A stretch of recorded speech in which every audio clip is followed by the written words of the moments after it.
s'appelle phénotypage. Donc, c'est la combinaison de technologies géomatiques et génomiques.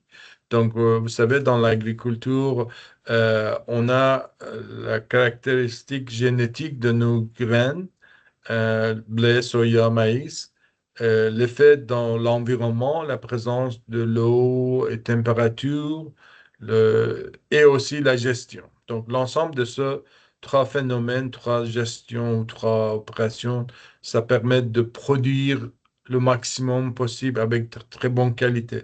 Par exemple, le soya avec bon niveau de protéines et bon niveau de l'eau. Donc, pour ça, on a besoin vraiment d'observer notre parcelle ou même notre plan à l'échelle plan de façon très précise par l'imagerie multispectrale et thermique aussi pour l'ensemble de ces caractéristiques.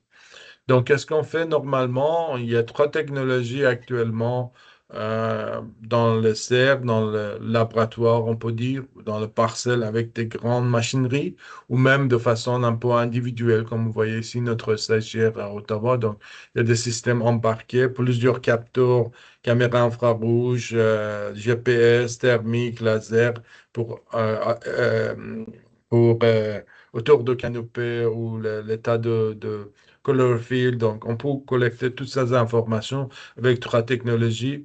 À gauche, c'est très compliqué. Il faut avoir des infrastructures, installations, des rails, des caméras partout. Deuxième système au milieu, comme vous voyez, c'est un géant système, donc ça coûte vraiment cher, des millions de dollars pour avoir ça dans chaque parcelle. Et à gauche, c'est bien, c'est faisable, mais on a besoin de beaucoup d'étudiants, beaucoup de stagiaires. Donc encore, c'est très laborieux et fatigant. Donc, qu'est-ce qu'on fait? Bien sûr, on utilise les drones. Et les drones sont capables de survoler l'ensemble de parcelles de façon répétitive, de fournir des bonnes observations, de bonne qualité d'imagerie. Et après, avec les logiciels, tout ça, on peut fournir des informations intéressantes. Comme ici, vous voyez, dans ce cas, on avait deux parcelles, en fait, de soya. En haut, c'était irrigué et en bas, non irrigué. Donc, on avait des placettes je vais vous montrer ici, des placettes de 1,60 m par 3 mètres avec une distance d'un demi-mètre entre deux placettes.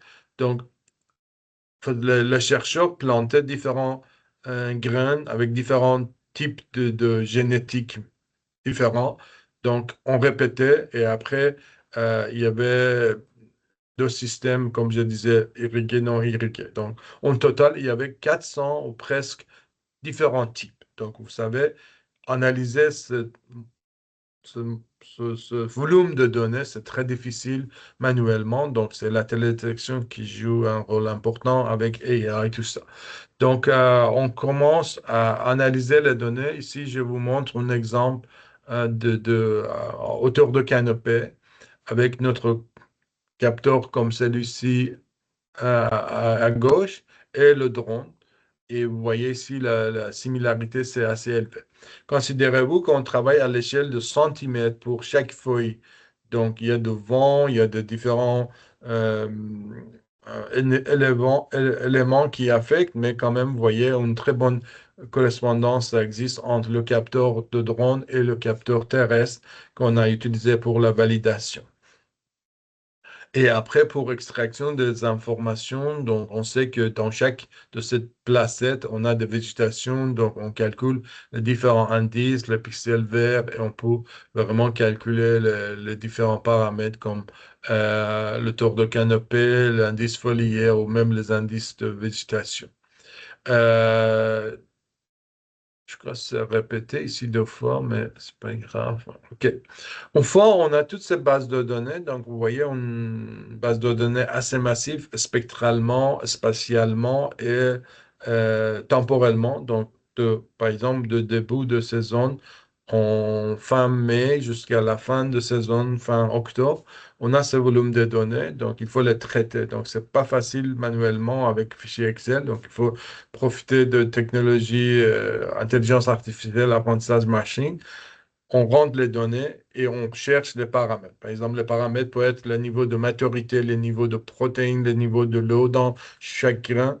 Et avec ça, on peut utiliser bien sûr les modèles comme réseau neuron, convolutive ou SAM, machine à vecteur de sport ou forêt aléatoire. Et en rentrant, on peut donner tous les indices qu'on a calculés. Indice de végétation, ou de indice vert, ou indice de l'eau. Et une fois on a ces informations, on peut produire des paramètres vraiment de modélisation. Par exemple, vous voyez ici la correspondance et l'erreur entre les valeurs qu'on cherchait, comme biomasse, comme humidité dans le plant, dans les graines. Et on peut fournir ça à nos chercheurs qui travaillent là-dessus. Et ici, vous voyez les performances de ces modèles qui sont parfois très bonnes, la correspondance entre les produits qu'on cherche, les paramètres qu'on cherche et les observations de télédétection. Donc, ça marche relativement très bien avec les modèles relativement simples de apprentissage machine comme Random Forest. Et une fois on a cette massive euh, volume d'informations, on peut le présenter avec la technologie C, comme vous voyez ici, pour chaque date, chaque paramètre, avec différents codes de couleur. Et en fait, les chercheurs dans ce domaine pour vérifier euh, le niveau de production. En fait, ce que j'ai manqué ici, de dire que phenotyping, c'est vraiment accélérer la tâche de la nature. Donc, comme vous savez, il y a des milliers d'années, de blé ou de maïs se produisaient et après, il y avait des espèces qui étaient qui étaient capables de résister au changement climatique, les pesticides, tout ça. Donc, comme nous, le meilleur gène restait et le mauvais gène était disparu. Ici, on fait la même chose, mais de façon accélérée. Donc, on garde les gènes euh, capables de produire de plus de protéines, plus de l'eau, plus de rendement et éliminer le reste. On garde ces graines, on les ramène dans le laboratoire, on essaye de le manipuler génétiquement, pas de façon qui vient dangereuse, c'est juste pour améliorer leurs caractéristiques et reproduire l'an prochain. Donc, après 2, 3 ans, on arrive à une espèce au type de graines qui sont résistibles aux pesticides, résistibles aux chaleurs, résistibles au manque d'eau, et ça produit de même qualité de production et de protéines, tout ça. Donc, c'est dans le concept de phénotypage. Donc, c'est le rôle de télédétection qui est capable de fournir ces informations. OK, donc ça, c'était mon histoire jusqu'à la fin pour l'exemple d'agriculture. Et après, deuxième étape, c'est par notre collègue Rida qui va vous montrer comment, en opération, en pratique, on peut appliquer ces concepts et comment on peut collecter les images, comment on peut collecter les photos, les traiter et utiliser. Donc, vous pouvez imaginer, par exemple, pour le milieu humide, on peut collecter de même façon et utiliser les 5, 6 bandes pour une classification, segmentation, détection d'objets. La même chose pour la cartographie 3D pour les zones minières. Donc, on peut identifier les minéraux. Ou, par exemple, dans les forêts, on peut identifier les arbres. Dans les milieux urbains, on peut utiliser caméras thermiques pour détecter la fuite de chaleur, par exemple, autour de fenêtres, ou autour de toits. Donc, il y a plein d'applications, mais les concepts de collecte de données sont similaires. Donc, on collecte les images qui chevauchent bien avec plusieurs images, et après on fait modèle 3D, après un modèle thermique, un modèle spectral, et on produit des couches d'informations pour aller les analyser plus tard. Donc, c'était l'histoire de toute cette technologie, et maintenant on passe à l'action. Je ne sais pas si Rida est là. Merci Saïd, merci pour ta Oui, présentation. Vous m'entendez, c'est bon? oui, oui. Oui. Donc, je suis très heureux de vous accueillir dans cet atelier et je vous remercie pour votre présence. Et donc, on va passer directement. L'objectif de cet atelier-là est de vous familiariser avec la plateforme Space Map Drone qui permet de créer vos plans de vol avant de faire votre mission et après le traitement des données issues de ces prises de vue-là pour la production des cartes professionnelles, géospatiales qu'on utilise dans différentes thématiques d'analyse des données et traitement des données issues des drones. Donc, tout de Lida, suite, on... veux-tu que Oui, je commence à enregistrer la séance? oui, j'ai déjà lancé l'enregistrement. Ouais, Oh, ok, parfait, ouais, parfait. ouais. Donc, je commence par partager ma fenêtre de traitement. Donc, écran, fenêtre, voilà. Et rien. Donc, tout de suite, si vous permettez, je vous envoie le lien pour la page spacemap.ca. Donc, vous vous connectez à spacemap.ca.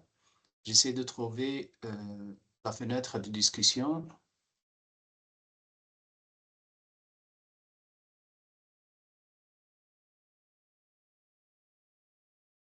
Où je peux trouver la fenêtre? Donc,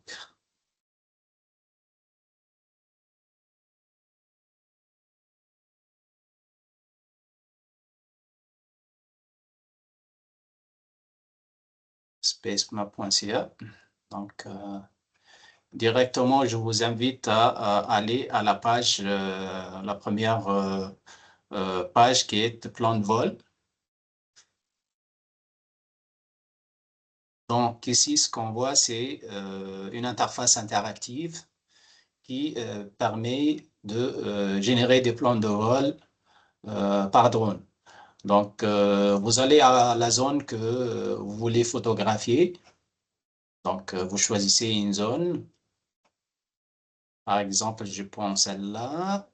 Et on commence à tracer la surface ou la zone à survoler. Donc, vous utilisez cet outil-là de traçage de polygones, le premier outil, et essayez de tracer une zone pas assez large.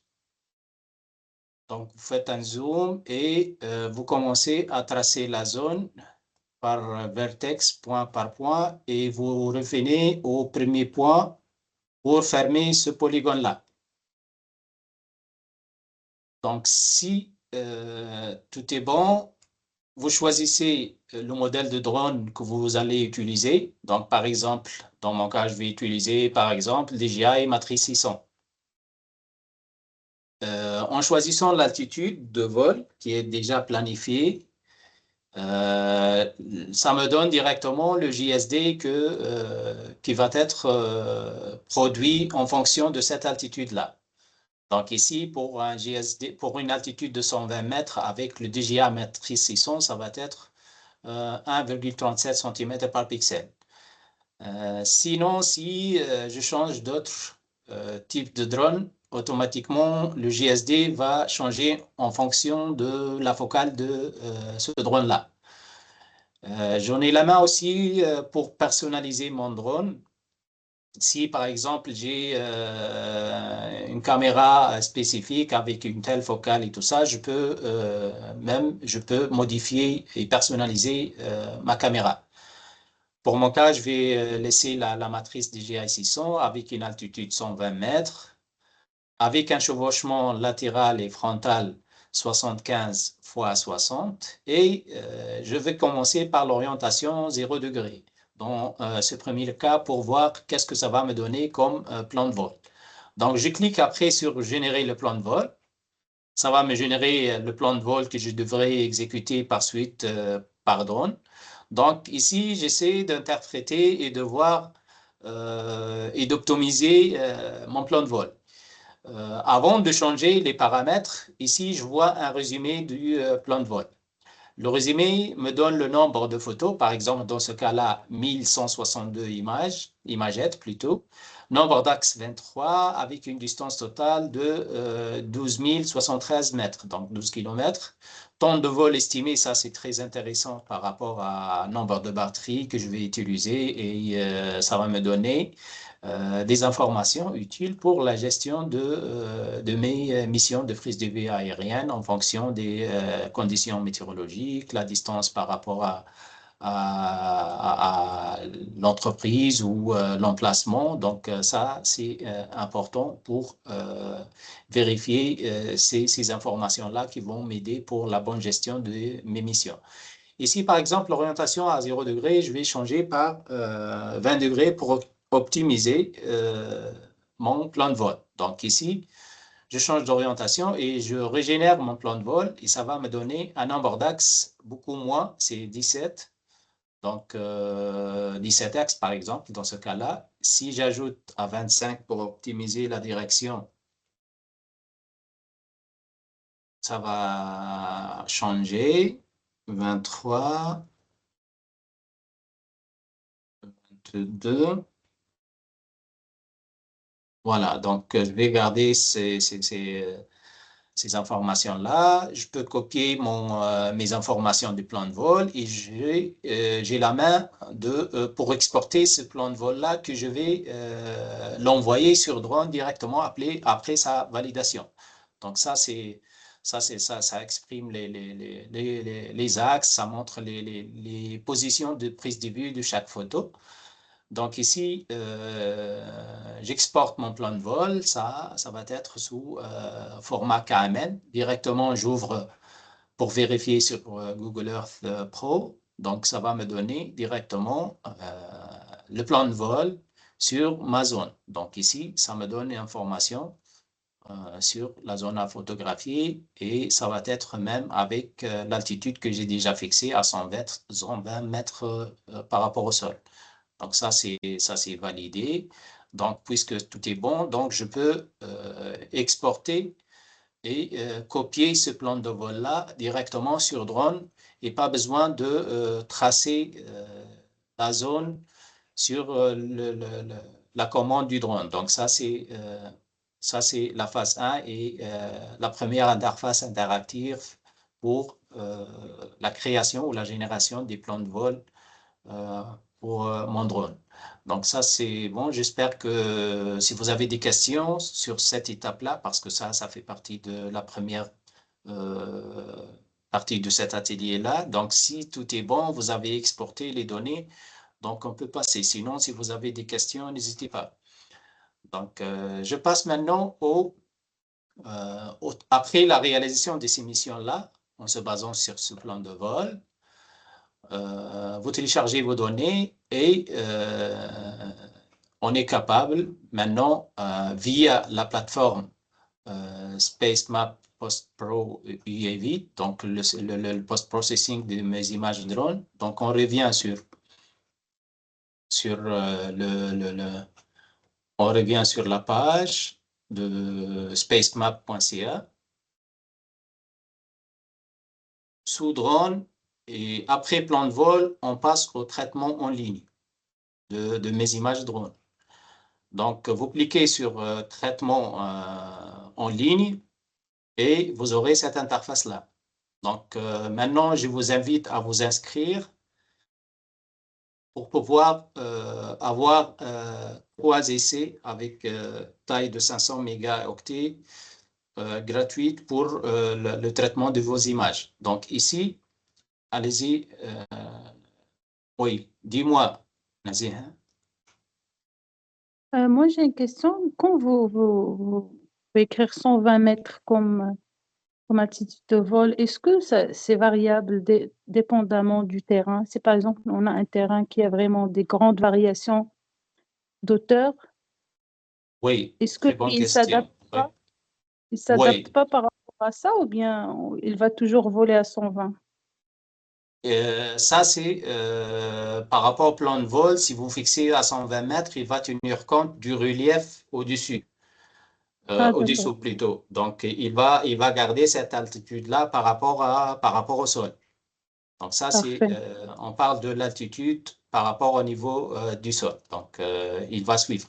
Mais l'avantage ou ce que vous allez tenir compte, il faut choisir une zone, par exemple, où il y a des zones montagneuses Donc, il faut que votre plan de vol soit bien étudié. Donc, vous ne devrez pas tracer en quelque sorte si, par exemple, on a une zone avec un relief important. Dans ces zones-là,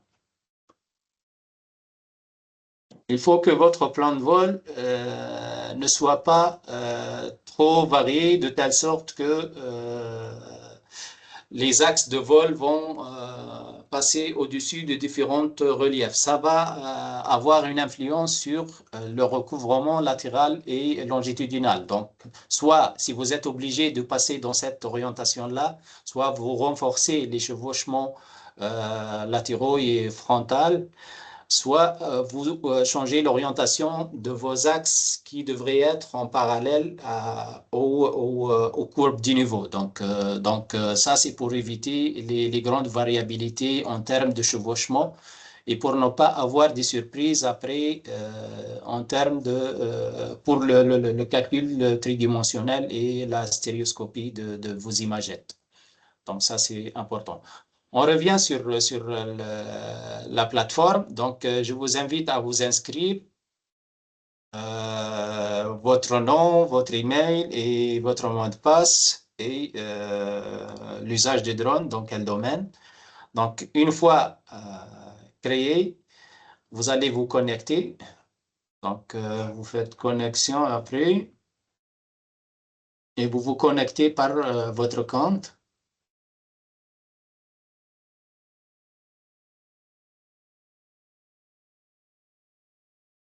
Si tout est bon,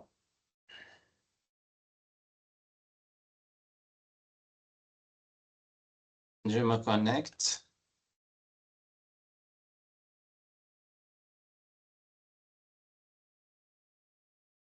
Je suis connecté à la plateforme.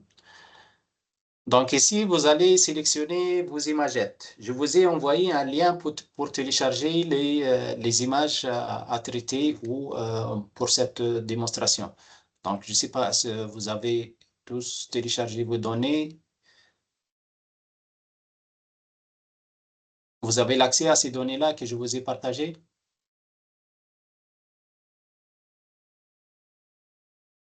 Oui, on a accès.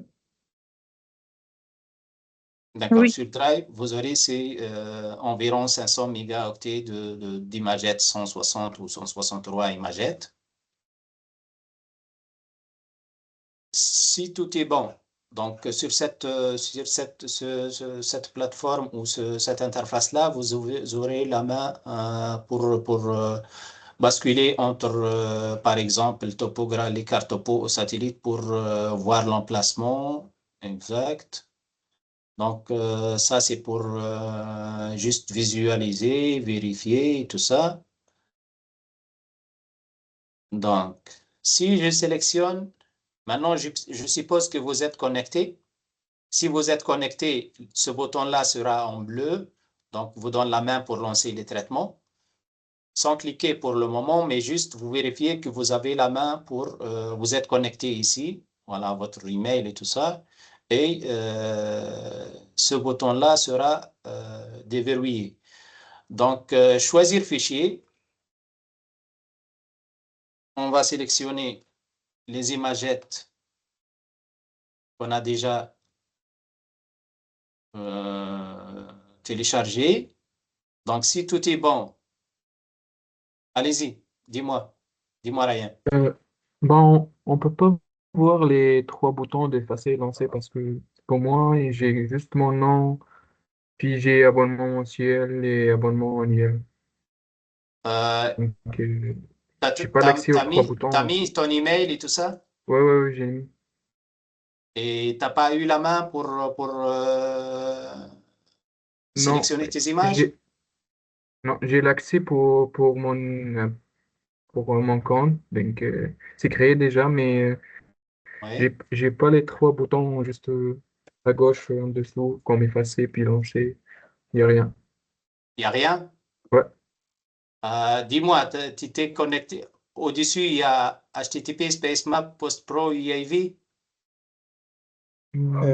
Pour moi, je pensais que je n'avais pas les boutons, mais moi, je l'ai mis en plein écran. C'est juste que les boutons sont en arrière de la boîte qui dit une vision aérienne. D'accord? Si quelqu'un qui a un souci par rapport à ça, il actualise et il se reconnecte. Si j'actualise la page, ça va revenir sur PostPro UAV et je me connecte. Ici, pour le moment, il y a les 3 boutons avec le bouton lancer qui est verrouillé. Donc, si je me connecte, si tout est bon,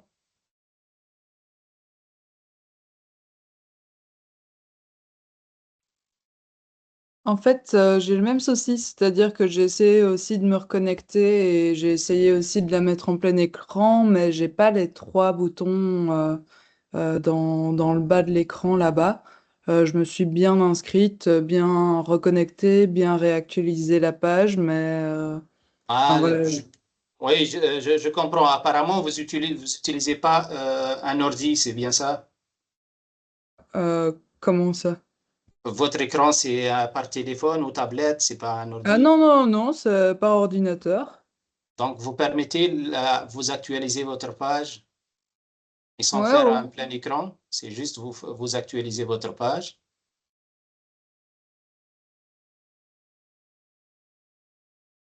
Alors, donc j'ai actualisé toujours en plein écran via mon ordinateur et c'est toujours le même résultat, c'est-à-dire que ces boutons n'apparaissent pas. J'ai aussi uniquement l'option d'avoir un abonnement mensuel ou annuel. Euh, Non, c'est donc, pas ça. Il y a vous devrez trouver le bouton connexion et inscription. C'est bien ça, non? Si vous dites bah, plein donc écran, je suis c'est-à-dire. connectée, je suis connectée. Ouais. Et Ah, enfin, non, si vous actualisez une autre fois, ça va sortir.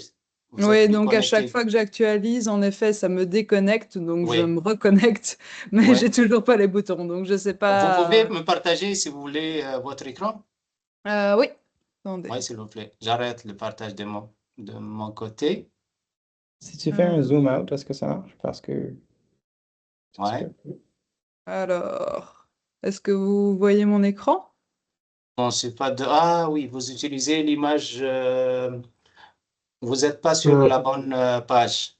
Ça, Ah c'est la bon? version anglais. non, c'est Ouais. juste, bah, j'ai déjà réglé le problème, c'est juste tu fais comme zoom out pour ton écran, ça va marcher.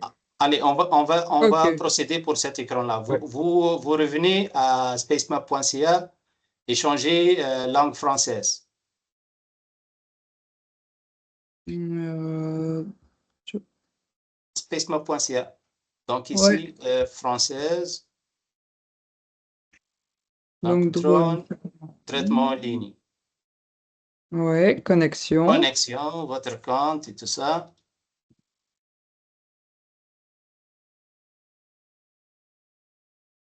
Voilà. Ah, ils sont cachés. Votre écran n'est pas. Ouais, Je crois que je ils sais la sont problème. cachés. Est-ce que tu es sur un Mac? Oui, si tu fais Command Ah, c'est Shift et puis Safari aussi. plus, Ouais, Command Shift moins, je veux dire, ça va faire un Euh, zoom out sur la page. Pardon, tu m'as Sinon, dit comment? Si Comment? tu fais Command Ouais, Shift et ouais. moins, version Max, c'est là. Ah ouais, ouais, ouais. voilà. Ouais, Ok, c'est pas la version. ok, ok, Ouais, ok. ouais. Super, merci beaucoup pour l'info. Ouais, parce que la version Mac, c'est pas. Oui, c'est la version que j'ai utilisée, c'est la version Chrome, donc ou soit Mozilla ou euh, Google Edge. Donc choisir fichier. Ok. Bah, ok, j'arrête le partage d'écran et merci beaucoup, D'accord. ça Et je marche. partage le mien, c'est bon, tout est bon. Merci. Merci. Rien. Je vous en prie. Et donc, je partage mon écran une autre fois. Donc, si tout est bon, vous êtes connecté, je me reconnecte.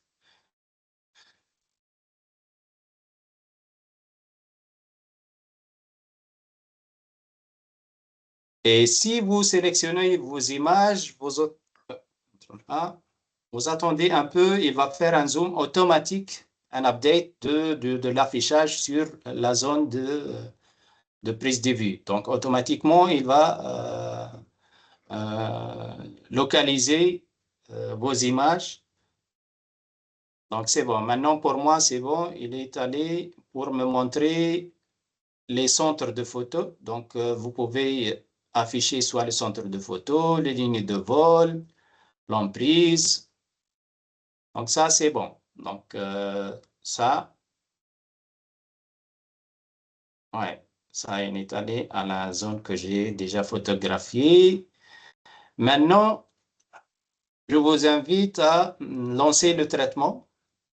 Un seul clic sur lancer pour le lancement du traitement. Donc, le traitement va commencer par le téléchargement de ces imagettes-là vers la base de données web et il va communiquer avec le serveur d'application. Donc, il y a deux serveurs derrière, un serveur d'application et serveur web.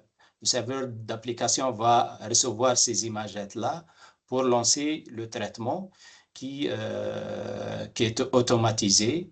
Donc, en attendant celui-là, qu'est-ce qu'il va faire? Il va télécharger les images, il va lancer les différentes étapes de traitement de ces images-là. Il va construire après l'orthophoto, le modèle numérique du terrain, le modèle numérique de surface.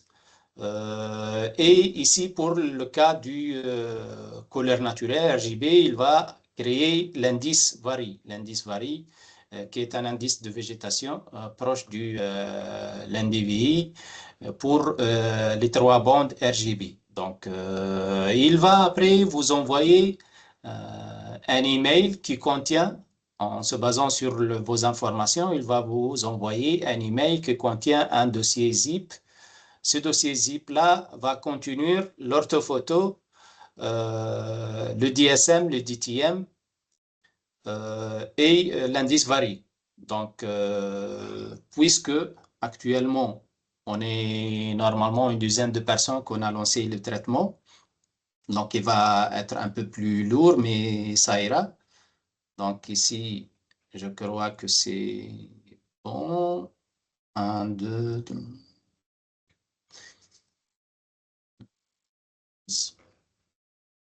Donc, en attendant, je vous explique ce qui va se passer. Donc, cette étape-là est le traitement, le téléchargement des imagettes, l'upload. Il va aller jusqu'au 100% de téléchargement et il va revenir pour vous donner l'état de progression de traitement des images. Si tout est bon, votre connexion est correcte et vos imagettes, leur taille est inférieure à 500 mégas, il va continuer pour vous livrer les produits après l'analyse et après le traitement de ces imagettes-là.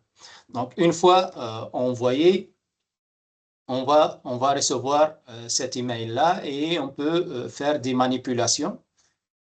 Mis à part que vous aurez vos données sur votre email, vous pouvez faire des traitements sur l'interface en elle-même. Donc, si quelqu'un parmi vous a atteint le 100% d'upload, donc vous pouvez m'informer si vous permettez. Donc, pour le moment, pour moi, c'est à 17% pour le moment.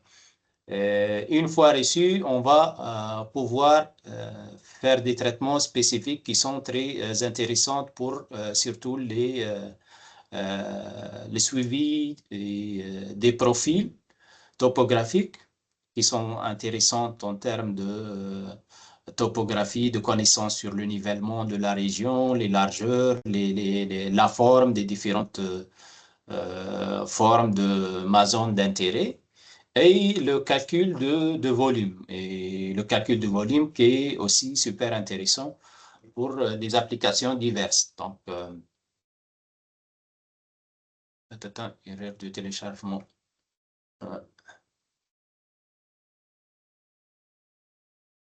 Quelqu'un d'autre a une erreur? Moi aussi, j'ai eu des erreurs. Moi aussi, je vois dans les données qu'il y a comme deux copies identiques, sauf il y a une copie à basse résolution et une copie à haute résolution. Envoyer de copies. Est-ce que ça cause des conflits? Si, il y a quelqu'un qui a envoyé deux copies. Ben, non, c'est juste dans le dossier mission drone. Oui. De chaque image, ça me semble qu'il y a 2 copies identiques de chaque image, mais une copie à Ah, les 5 différentes mégapixels tailles. et un. Non, non, c'est normal parce qu'il y a un Ok, chevauchement entre les imagettes. Donc, ok, donc on veut les deux. Ok. d'accord. Donc, voilà, on va.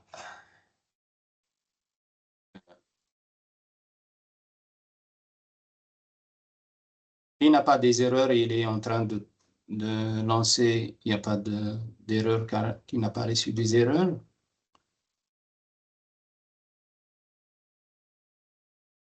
Pour mon cas, c'est l'autre main.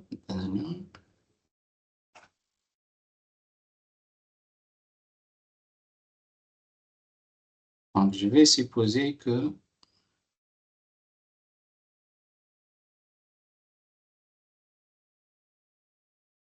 c'est bon.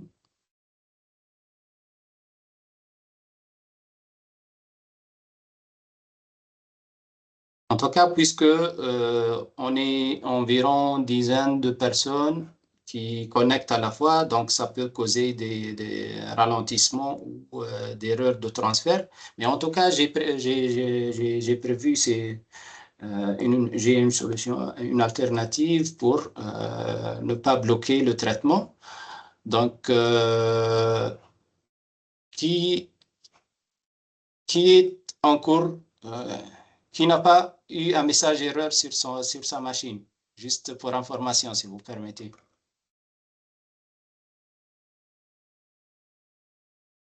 Alors moi, j'ai pas de message d'erreur, mais je suis toujours à 0%, donc je sais pas si c'est bon Oui, signe. parce que il y a pas mal de données. On est en train d'envoyer des gigas sur le même serveur. Donc, ça peut causer juste en file d'attente, vous êtes. Donc, on va attendre un peu. Et ça vaut le coup de tester les performances en termes de nombre d'abonnés à la fois ça c'est intéressant même pour la solution pour voir ses limitations en termes de vitesse de transfert et tout ça. Donc, ce que je vais faire maintenant, je vais supposer que vos données sont envoyées, traitées et vous allez recevoir euh, vos résultats. Donc, ce que je vais faire maintenant,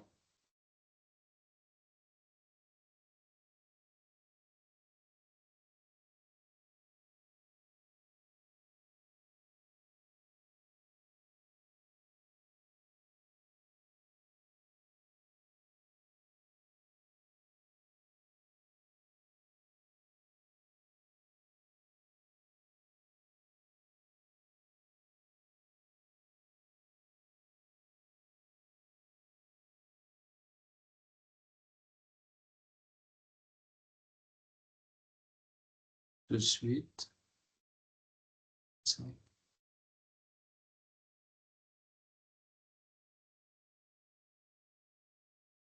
tout de suite, je vais vous envoyer vos données.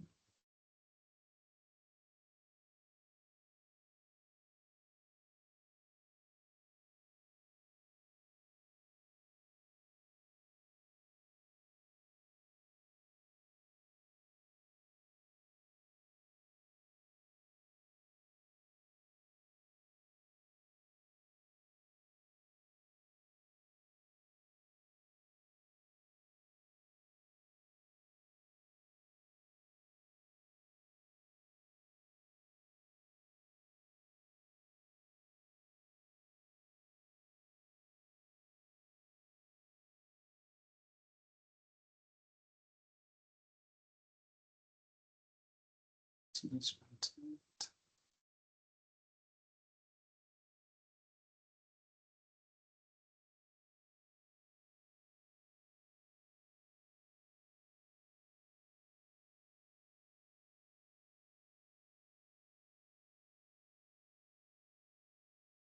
inquiétez pas, tout de suite, ça ira.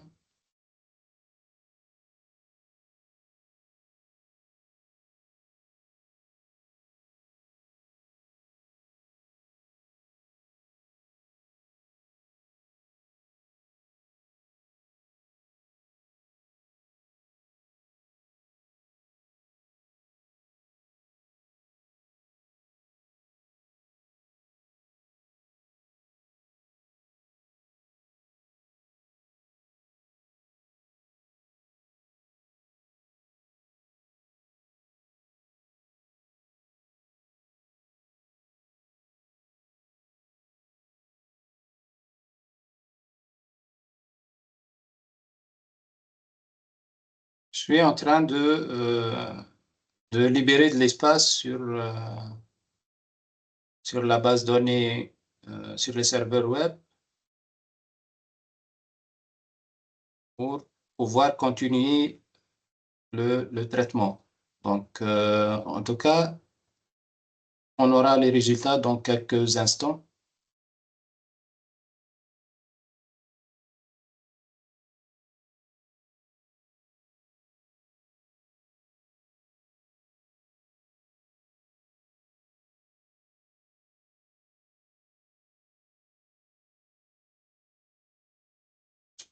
Bon.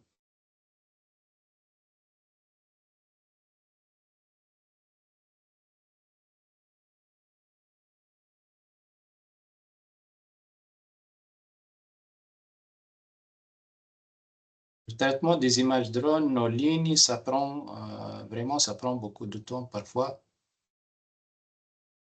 Même les concurrents qui traitent des données drones,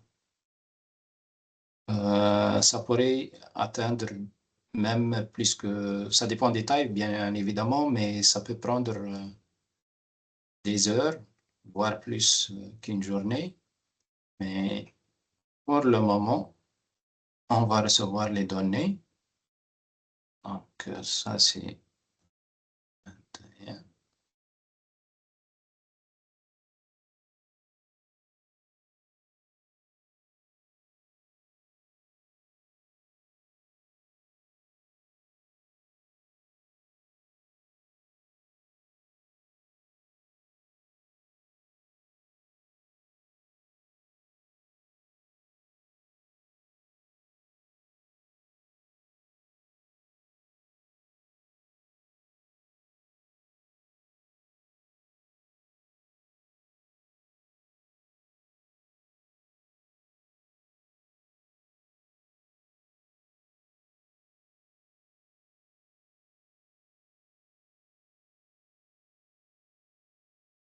Frida, combien de photos dans chaque dossier?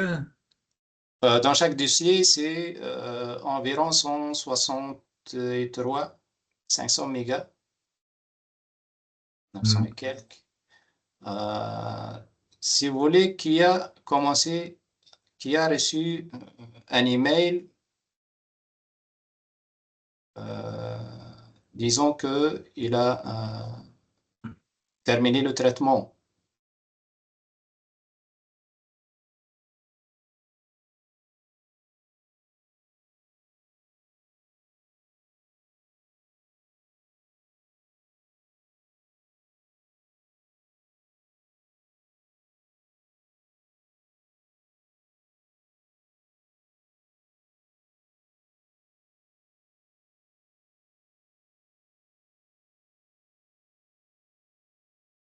Personne pour le moment.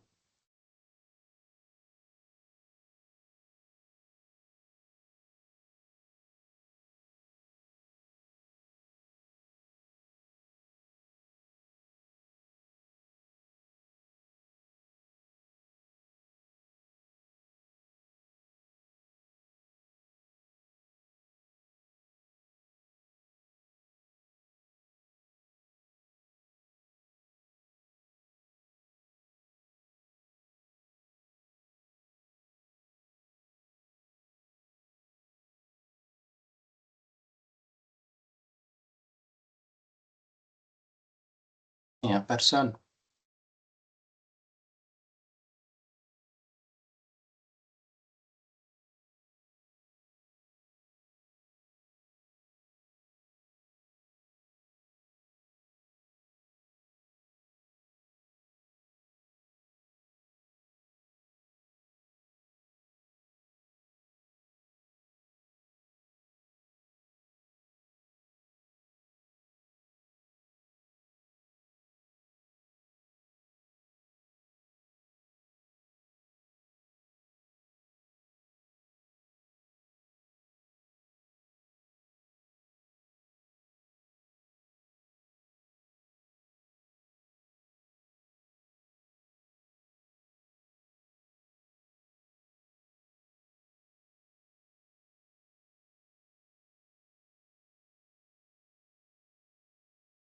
que je vais faire maintenant, c'est de vous montrer la suite, même si vous n'avez pas encore reçu. Donc, une fois que vous avez reçu vos imagettes,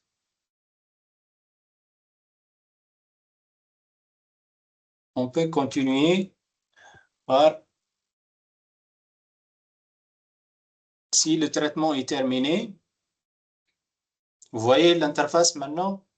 Je suppose que vous avez terminé votre traitement. Une fois le traitement est terminé, vous pouvez télécharger votre mosaïque. Donc ça, c'est la mosaïque, l'orthophoto que vous allez recevoir après le traitement, qui est déjà envoyé par email en tant qu'orthophoto, donc avec les détails. Vous pouvez afficher le modèle numérique de surface de votre zone. Vous pouvez aussi afficher le modèle numérique du terrain de la même zone.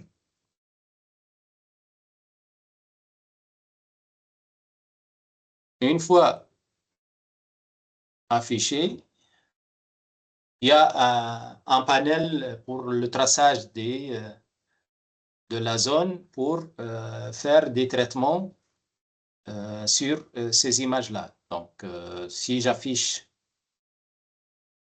la mosaïque, l'orthophoto, et je veux calculer le profil d'une telle zone. Donc ici, si je passe de ce point-là, au-dessus de la voiture, je passe sur l'arbre. En plus, j'aille survoler ce bâtiment-là. L'autre aussi, je survole cette piscine-là et ces parasols. Je fais un double-clic. Ça va me produire le profil altimétrique du modèle numérique de surface et du modèle numérique du terrain. Donc, si j'interprète la figure, je peux voir ici, au début, ça commence par la voiture. Donc, c'est entre 60 et 72 d'altitude. Après, il y a l'arbre. Ensuite, il y a le bâtiment. Ce premier bâtiment-là. Et après, on passe au bâtiment plus haut. C'est celui-là. Donc, avec ces deux éléments, avec un parasol. Donc, après, on descend. Et là, ici, ça, il montre bien la piscine qu'on a survolée. Donc, ça, c'est en termes d'information topographique du profil. L'avantage ici est que je peux exporter ce profil-là en CSV. Donc, sur les CSV, j'aurai les informations, toutes ces informations-là, pour que je vais les exploiter après pour la topographie. Donc, ici, ça va me donner l'altitude en DTM pour le DTM et le DSM. Donc, ça, c'est la distance parcourue. Et avec les différentes informations altimétriques. Donc, ça, c'est très intéressant pour les topographes et pour les levées topographiques. Donc, ça, c'est pour le profil. Par exemple, si je veux vous montrer une autre zone, ici, je peux retracer mon profil pour ces briques-là. Ça va me montrer que pour ce bâtiment-là, je peux vérifier le nombre de briques qui est déjà utilisé. Donc, ça, c'est le stock 1, 2, 3, 4. 4 stocks qui sont au début. Après, 2 stocks qui sont déjà utilisés. Après, ça, c'est le retour de ma ligne. Après, une brique qui est la moitié à peu près, c'est utilisé. Et après, les 5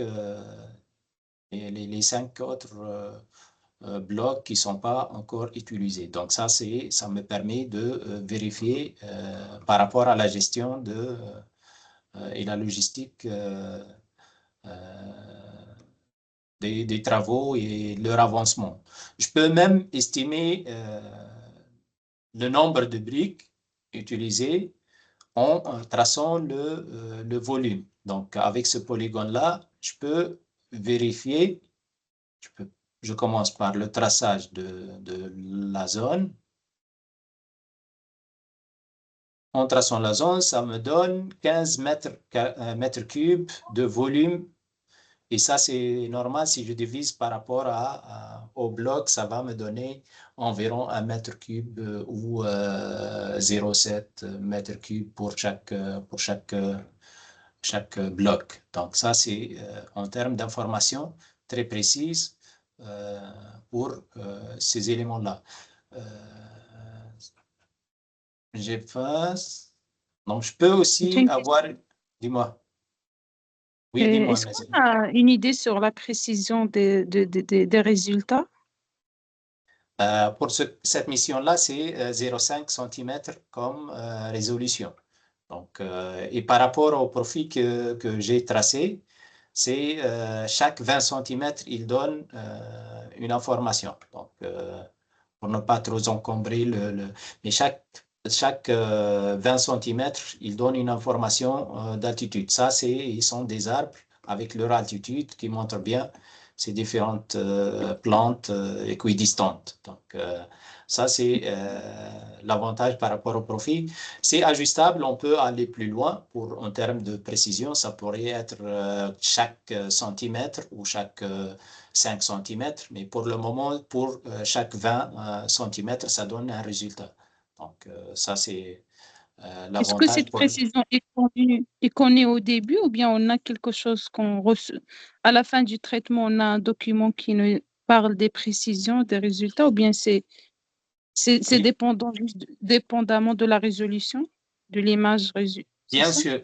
Par rapport au profil, ça va donner, quoi qu'il soit, il va donner 20 cm d'équidistance entre les points. Donc, chaque 20 cm, il va donner un Z. Deux Z, il va donner deux Z. Une pour le terrain et l'autre pour la surface. Donc, par exemple, si je passe ici, je trace cet élément-là. Par exemple, voilà, ce sont 4 parasols avec mur, avec plante numéro 1, numéro 2, 3. Donc, tu vois, ça, ils sont les 4 parasols au début, les sommets des 4 parasols.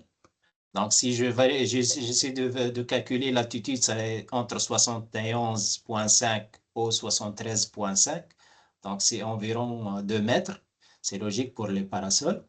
Donc, l'autre, c'est plus large. Donc, ça se voit, la troisième, c'est plus large en termes de distance. Après, ça revient au sol. Après, ça dépasse le mur. Et ensuite, ça, c'est le premier, ça, c'est la plante. Elle n'est pas large, mais elle est haute. Donc, tu vois, ce pic-là, il est environ entre 62,5 et 64,5, environ 2 mètres d'altitude. Par contre, l'autre plante, de suite, elle est plus large, mais hauteur inférieure. Donc, et la dernière plante, c'est aussi moyenne en termes de largeur et hauteur. Donc, ça, c'est pour les profils. Je peux même vérifier. Voilà. J'essaie de, par exemple, tracer le profil qui aille du véhicule celui-là. Ensuite, il traverse la piscine. Donc, vous voyez, la partie piscine, elle est voilà. À la fin du profil, ça se voit bien que je peux détecter exactement la largeur et la hauteur du piscine. Et même, je peux estimer la quantité d'eau et tout ça. Donc, ça, c'est la première partie, ça représente le véhicule. Donc, entre DTM et DSM, en rouge, ça présente le profil du véhicule. Après, il y a un tas de murs, il y a une chaise, il y a une table et tout ça. Et après, mais par rapport aux piscines, il présente bien la forme du piscine. Donc, ça, je peux l'exporter directement et j'aurai des informations, que ce soit pour les plantes, que ce soit pour les autres endroits. Donc, j'essaie de revenir sur... ouais, j'essaie de revenir sur les résultats et les imagettes pour voir est-ce que les traitements ils sont terminés ou pas. Donc, j'essaie de voir.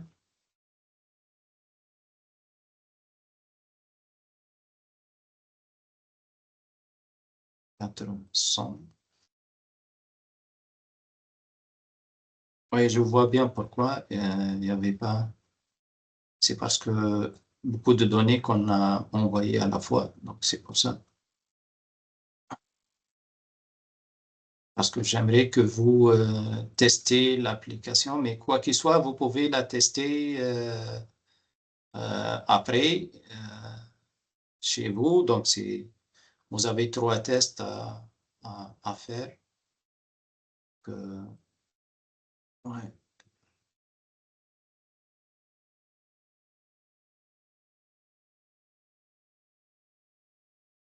Ouais, on l'a bombardé avec des informations et des données gigantesques. Bon, c'est plus qu'une dizaine de personnes, donc c'est pour ça que n'a pas supporté la taille de ces données-là. J'aurais mieux vous donner que quelques imagettes au lieu d'une centaine. C'est pour ça que ça n'a pas marché. Mais vous voyez actuellement, donc la plateforme, elle est là, elle vous montre ses capacités en termes de surtout traitement de ces données-là qui sont intéressantes pour les mesures topographiques et calcul de volume.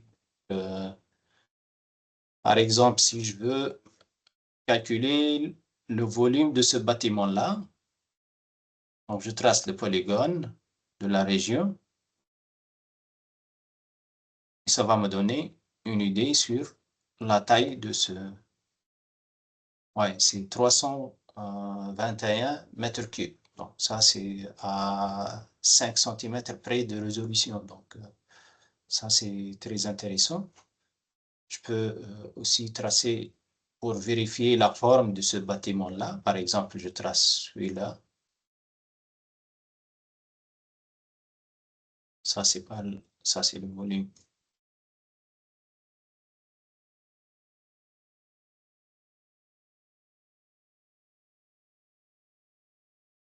Donc, vous voyez la forme du bâtiment. Si je trace autrement,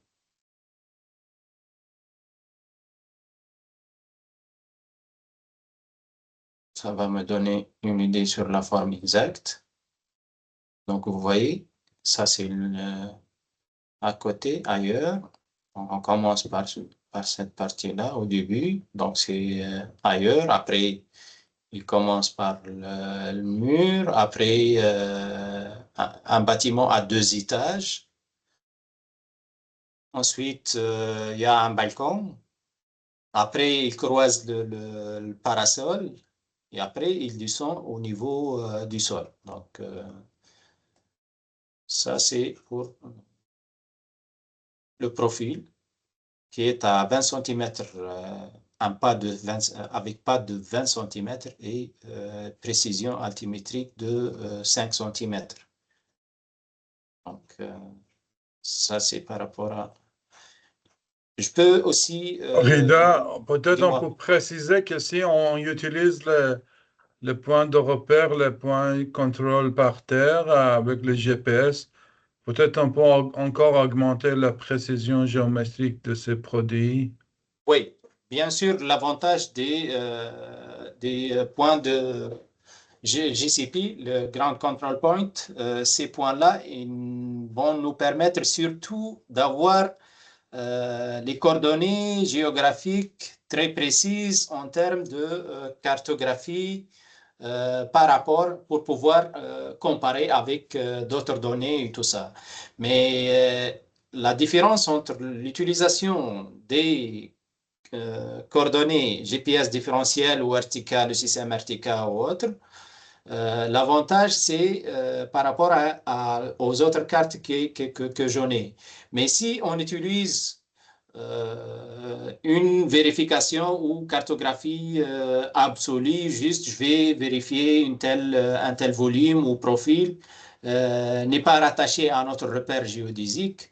Donc, même si j'ai que un minimum de nombre de coordonnées GPS pour le rattachement, ça me suffit pour la cartographie absolue.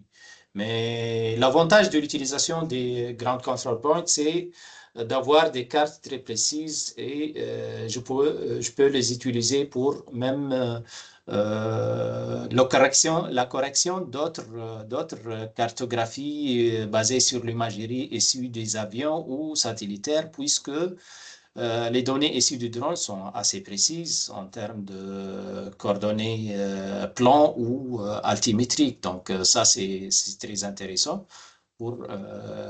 Mais maintenant, l'avantage du RTK, que ça réduit le nombre qu'on aura besoin pour collecter des données GPS, pour les utiliser pour le référencement des données, des cartes de la mosaïque et tout ça. Donc, le système RTK, comme celle du Mavic 200 ou 300, et Matrice aussi, sont intéressantes parce que il y a un minimum de nombre de points GPS, même pour une grande surface, pour le positionnement et la correction géométrique assez précise. Donc, pour ce cas-là, c'est photographié par un Mavic Pro Thermal avec une précision de 5 cm de résolution. Donc, c'était juste une photographie sans coordonnées GPS différentielles pour des GCP, puisque le besoin de l'utilisateur final, il n'a pas besoin d'une cartographie assez précise. Il a besoin d'une photographie de cette zone-là pour faire les suivis, l'estimation des coûts, la gestion de l'avancement des travaux et tout ça. Donc, ça, c'était l'objectif. Donc, si je reviens, je vais vous poser une question, si quelqu'un a reçu un email en disant que ces données sont traitées, ça va prendre du temps. Je vérifie.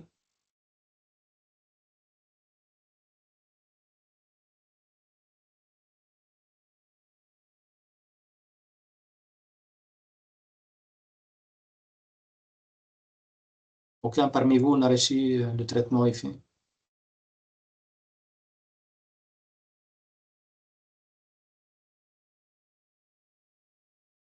Si vous avez des questions, n'hésitez pas, même pour la première plateforme de plan de vol. Rida, est-ce que tu peux nous rappeler, c'était quoi la résolution initiale des photos? C'est 5 cm. C'était avec la caméra normale ou... C'était, oui, c'était un Mavic Pro Thermal Mhm. avec une caméra thermique et caméra RGB. Donc, c'était les deux. Mais pour ce cas-là, c'est le traitement parce qu'on a traité les images RGB à côté et les thermiques pour un autre traitement. Mais ici, c'est une caméra RGB avec 3 bandes et une précision de 5 cm de résolution JSD. Mais si je reviens pour vous présenter, si vous voulez, en attendant. Dis-moi. J'ai juste savoir, est-ce qu'on a possibilité de savoir comment il fait le calcul, c'est quoi, sur comment dire, quels paramètres il se base pour faire les calculs comme ça? Par exemple, pour calculer le DSM ou le DTM, il utilise quoi comme algorithme? Vous comprenez? D'accord.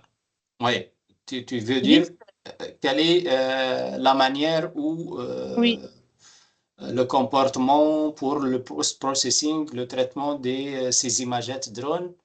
oui, c'est ça. Voilà, il commence par, si vous envoyez vos imagettes pour le traitement, ça va commencer par la détection des T-points, l'ensemble des points communs entre les imagettes qui chevauchent. Donc, on a par exemple ici fixé un chevauchement de 75% avec 60% en latéral.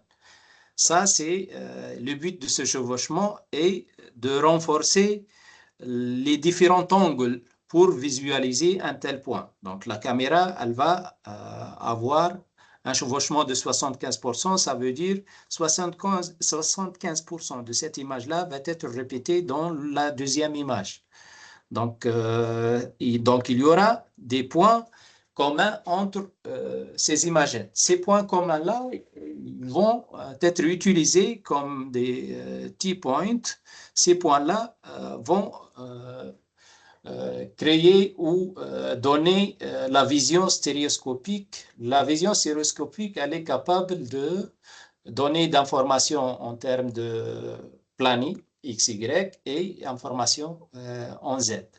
Donc, ces différents points-là, il va les extraire pour corriger géométriquement les imagettes. Donc, il va détecter l'angle oméga phi kappa, si vous vous rendez compte, les positions de chaque prise. Donc, le drone va être, il aura 3 paramètres. Tangage, roulis, lacé, l'oméga phi kappa vont être calculés pour régler ou corriger la distorsion de l'image pour qu'elle soit superposable sur une carte. Donc, après la correction de ces images-là, il va densifier ces T-points. Donc, il va densifier l'ensemble des points communs. Il va extraire les X, Y, Z et la radiométrie de chaque point. En se basant sur ce nuage de points denses, il va recalculer par triangulation. Il va construire la texture de l'image et la mosaïque. Donc, ce n'est pas le même principe par rapport à l'imagerie par avion, puisque l'image par avion, le chevauchement n'est pas assez important. Ça va être 25 fois 35, parfois. Ça dépend de la mission et du relief de la zone survolée. Mais le principe pour l'imagerie drone, c'est le chevauchement très intéressant, 75, parfois 85 fois 75, comme chevauchement pour pouvoir avoir plus de points communs entre les imagettes pour pouvoir construire ce nuage de points et extraire la texture et retracer l'image via la triangulation. Et ce principe-là va nous permettre de produire le modèle numérique du terrain, le modèle numérique des surfaces, ensuite l'orthophoto et bien évidemment le mosaïque de l'image. Donc c'est pour ça que vous pouvez extraire, suite à ces traitements-là, le nuage de points, le modèle numérique du terrain, mosaïque, DTM, DSM et par la suite ce que SpaceMap vous fournit pour le moment, le calcul entre ces bandes-là de l'indice varie qui est parmi les produits qu'on offre. Mais mis à part celui-là, actuellement on traite des images multispectrales. Donc, c'est pas publié, mais pour le moment, SpaceMap est capable aussi de traiter des images multispectrales. On a testé ça avec des imagettes que m'a donné Saïd, des imagettes multispectrales. Et je peux vous montrer les résultats issus de SpaceMap. Donc ça, c'est une image à cette bande. Cette image-là, vous voyez la résolution. Donc, on peut voir même les fils réseau électrique. Ça se voit avec une trace et tout ça. Si je clique ici, je peux y avoir pour le moment les différents, l'RGB rouge, vert, bleu, mais j'en ai des informations sur les différentes bandes. Donc, j'essaie de réduire celle-là pour afficher les différentes bandes. Donc, information. Allez, donc, ici, c'est l'image. Donc, voilà. Ici. Données. Information, raster information. Ici, nombre de canaux, c'est 8. Donc, c'est cette bande, il ajoute une bande de référence, c'est 7 bandes.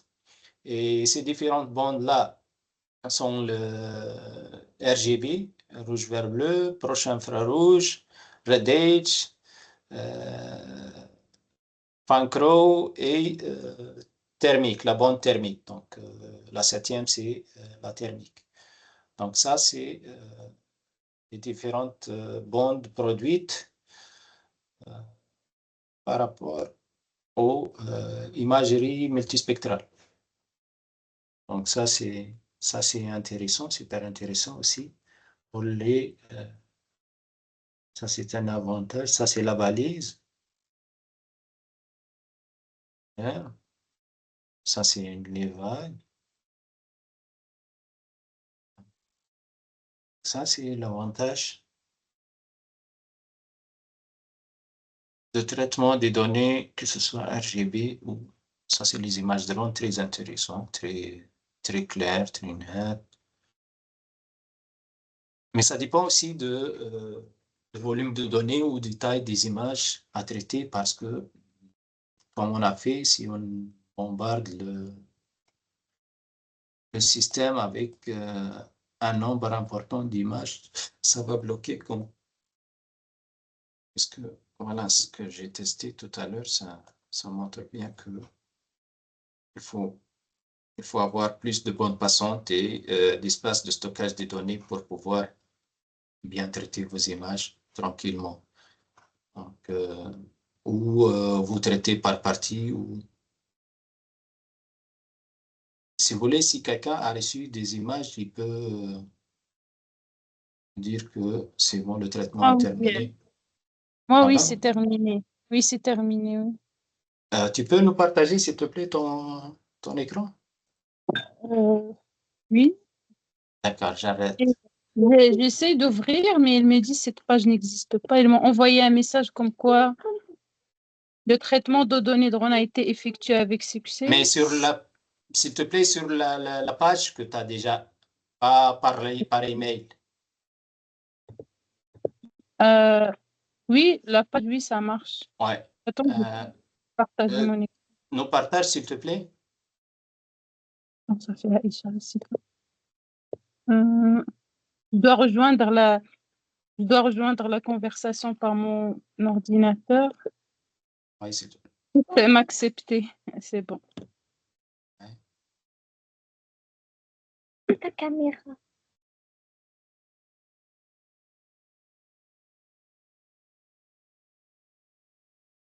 Oui, ça c'est dommage. Donc, s'il te plaît, tu peux élargir ton écran. Oui, en plein écran, mode contrôle plus.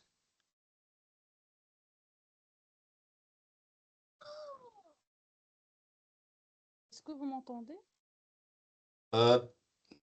Volume faible. Là, vous m'entendez? Oui, on t'entend, mais un peu loin. En tout cas, ce que je veux, c'est pas cette fenêtre-là. Je vais voir. Oui, ici, tu peux faire un... Parce qu'on ne voit pas le panel qui te permet de sélectionner des images. Sélectionner? Oui, encore, fais un zoom plus. C'est pas par rapport aux images, par rapport à la fenêtre. C'est ici? Non, non, non, non, non, ne cliquez pas. C'est en haut, au-dessus du zoom. Tu cliques CTRL plus, s'il te plaît. CTRL plus ou CTRL moins. CTRL moins. Encore moins. Oui, c'est bon, c'est bon, c'est bon, c'est bon. Reviens un peu. 3 fois plus, s'il te plaît. Encore, encore une. Encore, c'est bon. Non, reviens avec une. Donc, c'est bon. Ici, tu fais un zoom sur l'image, s'il te plaît. Un zoom sur l'image. OK. Peu importe, mais peut-être, oui, tu affiches. Oui. Tu dézoomes un peu. Zoom un peu pour afficher la mosaïque. Oui, c'est bon. Tu peux tester. C'est bon, c'est Ça s'affiche tout monte. seul. Oui, attends un peu. Tu dézoomes encore. Une autre. C'est bon. Oui, on va tester les outils qu'on a déjà montrés. Oui, Draw Poly, ça c'est Draw Line, Polyline. Donc, tu peux tracer un profil pour voir. Encore un autre. Et tu fais un double-clic à la fin. C'est bon, il va directement te générer le profil. Ça, c'est le profil de la zone que tu viens de tracer. Et tu peux tester aussi le calcul de volume.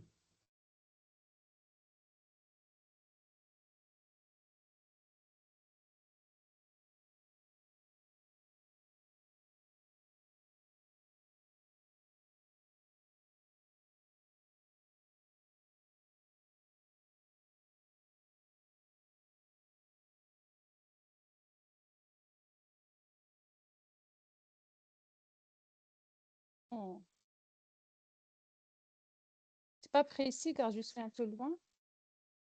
En quoi qu'il soit, mais c'est juste, après, Oui. c'est à toi de voir qu'est-ce que tu cherches comme information. Donc, mais l'avantage que ceci, c'est bon et ça marche en termes d'information Oui. tu es en train de vérifier ou d'exploiter la puissance de ces informations-là et de cet outil qui va te donner les informations utiles. Et tu peux revenir pour tracer, par exemple, un profil et l'exporter en CSV. Ah, Tu traces un profil, par exemple, des arbres à côté. Tu peux tracer le profil pour voir leur altitude ou élévation.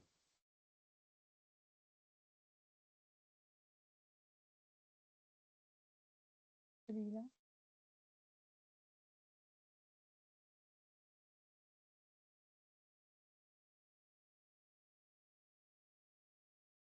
Donc, c'est bon, tu as toutes tes informations nécessaires pour tes différentes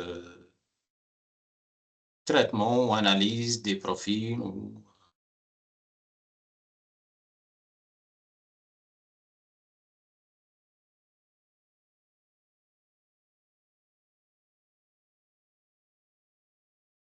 Est-ce que les lignes restent ici ou on peut les enlever? Les lignes de profil.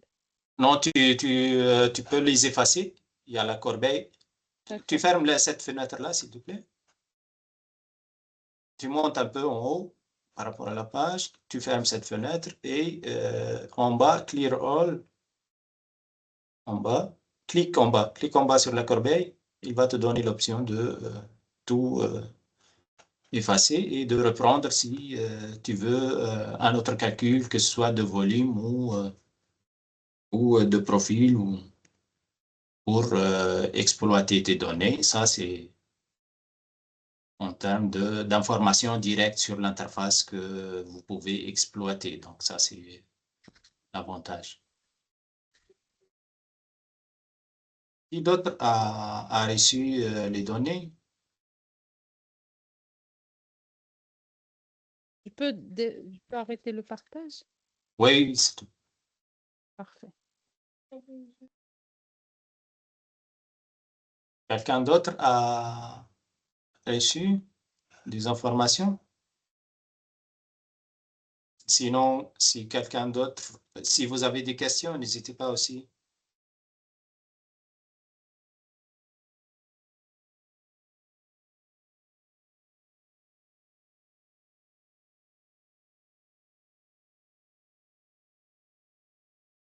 Ou des questions?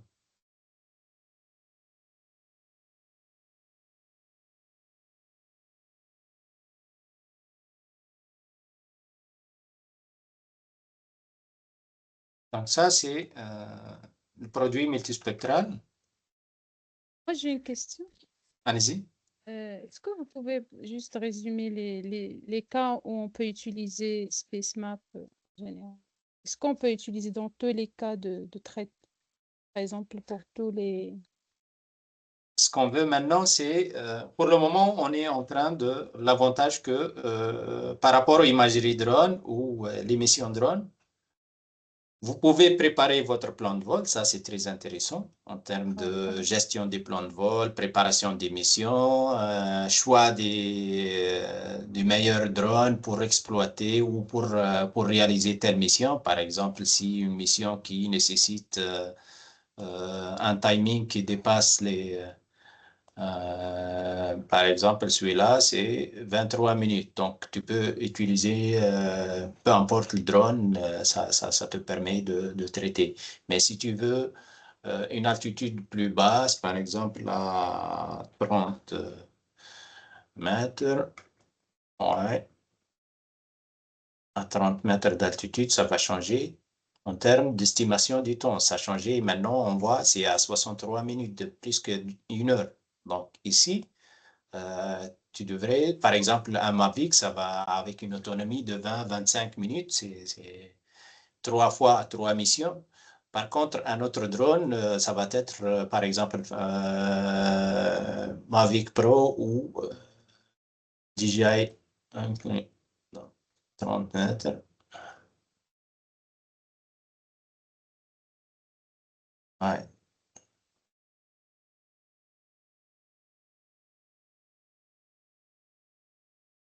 Avec la même résolution.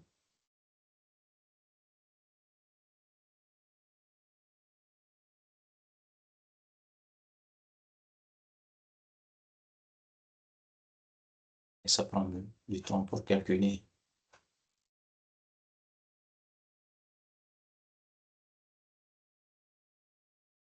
Ça m'a donné le même temps.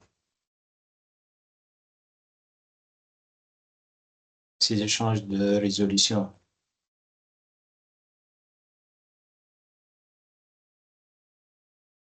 Donc, l'avantage, c'est cette plateforme-là te permet de gérer et d'estimer le timing et choisir la meilleure plateforme pour telle mission. L'autre plateforme, c'est pour le traitement de données, que ce soit, pour le moment, c'est RGB valide avec ses interprétations et ses outils de traçage de profil, de volume.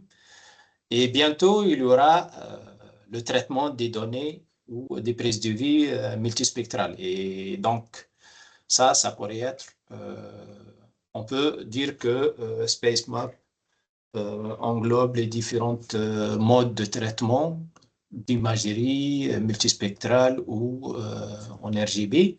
L'autre chose, sur la plateforme, il y aura il y a une interface où, pour les cours, aussi, ça c'est intéressant pour l'apprentissage et pour différentes compétences. Ça, c'est le cours de préparation à l'examen opération de base pour le pilotage de drones. Et les cours avancés pour la cartographie, la photogrammétrie, les traitements avancés des données. Donc, si on entre dans ce cours-là, on va trouver les différents modules avec les détails, l'objectif du cours et tout ça. Donc, ça, c'est les différents modules qu'on donne. Donc, quoi d'autre? C'est ça, donc, Space Map. Mis à part celui-là, il y aura d'autres vous pouvez naviguer sur le site web pour voir nos réalisations ou les différents services qu'ils pourraient donner pour que ce soit collaborateurs ou partenaires. Donc, c'est ça, grosso modo. Si vous avez des questions, n'hésitez pas. Sinon, Saïd, Parfait. Non, merci beaucoup. d'accord. Donc, s'il te plaît, comme tu as J'arrête. commencé à partager, non, enregistrer, je crois que tu vas recevoir un lien et tu partages D'accord. le lien dans la même D'accord. zone meeting. Et donc, les amis vont avoir accès donc, pour plus tard. Parfait.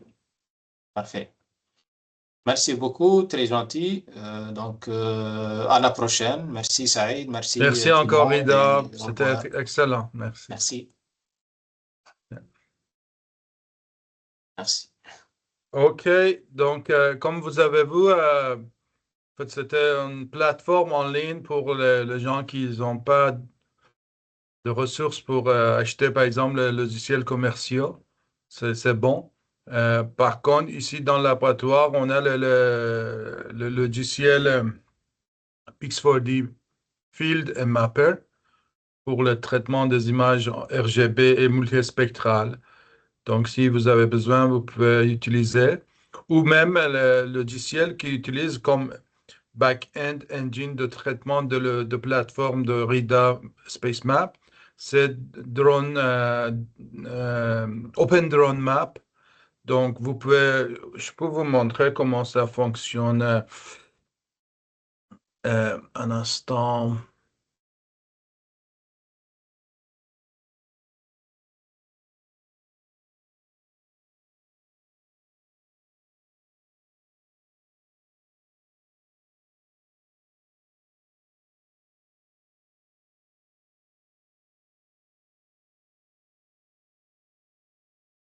Est-ce que vous voyez mon écran?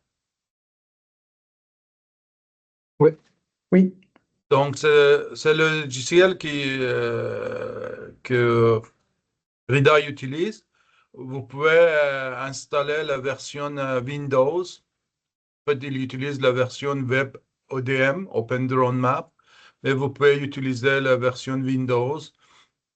Et ça marche aussi sur le Mac et ça marche très bien. Par contre, c'est encore juste pour les images RGB. Si vous avez des images multispectrales, ça ne fonctionne pas directement. Il faut aller vers une autre plateforme. Mais ça donne une opportunité, liberté de ne pas acheter les produits, les logiciels commerciaux. Donc, encore dernière information. Et dans notre espace de cours,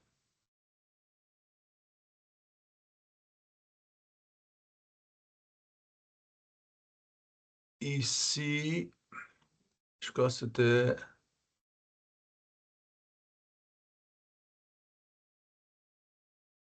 image de drone. Ici. J'ai mis le tutoriel de Pixfield.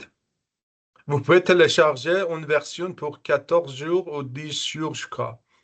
Et ici, on a des images, une série des images exemples. Non, c'est ici. Donc, vous pouvez les télécharger, traiter pour faire votre rapport de cet exercice. Et ici, c'est la présentation que je viens de faire. Donc, pour peut-être la semaine prochaine, si vous pouvez travailler sur cet exercice, c'est bien. La semaine prochaine, je vais continuer avec un cours sur la photogrammétrie spatiale, les productions de- comment dire, modèle numérique 3D avec les images satellites, donc pour la semaine prochaine. Mais pour cette semaine, vous pouvez travailler sur cet exercice. OK? En fait, ça, c'était pour les étudiants inscrits dans ce cours Par exemple, pas Nicolas, pas Anaël, pas Nazia. Avez-vous des questions? Non, c'était super intéressant de voir la plateforme. Merci. Ouais, ok. Excellent. On n'avait pas de pause, mais on peut peut-être finir un peu à l'avance si vous voulez. Donc, à la semaine prochaine. Merci. Thank you so Bonne much. fin de Merci beaucoup, journée. Merci. Tariq. Au Bye, à la revoir. prochaine. Goodbye.